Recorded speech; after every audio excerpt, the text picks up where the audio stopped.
Meron tayong isang lumang laptop dito, and today I'm just going to give some tips na dapat ninyong tandaan. Number 1, pinaka dapat nyong tandaan kapag bibili kayo ng isang second hand na laptop at lumang laptop. Maski kahit basta second hand na laptop, mga kaibigan.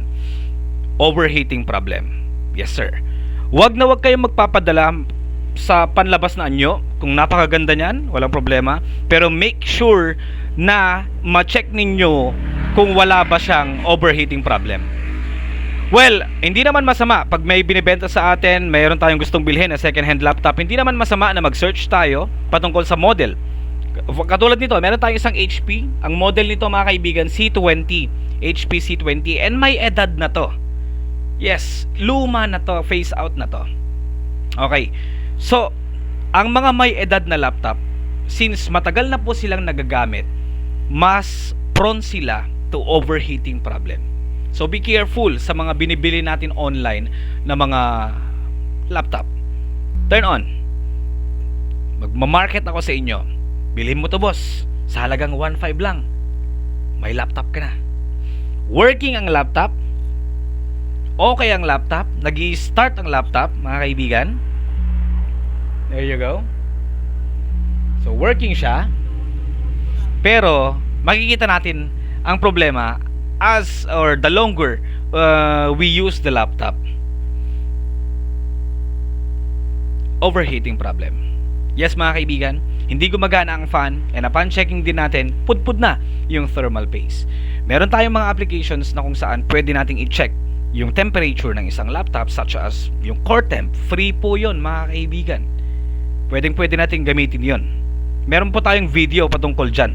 So working yung laptop, okay, pero ang problema dyan, the fan is not working, and this laptop, kahit na nakikita nyo habang minamarket ko sa inyo na gumagana siya, later on magkakaroon ka ng problema. Alright, napan checking natin, patayin ko na kasi sa atin lang din naman to. Upon checking natin, mga kaibigan, dito ang problema, hindi gumagana yung fan, super dumi. Sobrang init na nung kanyang heatsink fan or ng kanyang heatsink, no? Dahil ngayon sa hindi gumagana to, super init na ng kanyang ng temperature sa kanyang processor, which is this one. Problema. Either mamamatay, kusa magre-restart, either mamamatay na rin talaga siya.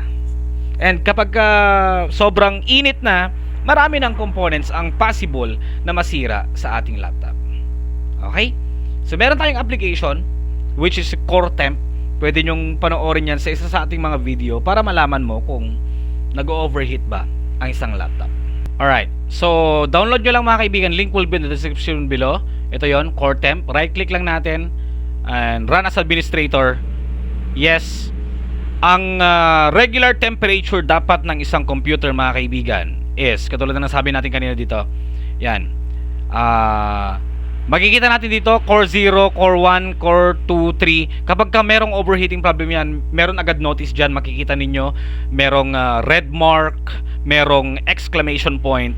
At least malalaman natin agad dyan, kahit na hindi mo na alam yung basis in terms of degree Celsius.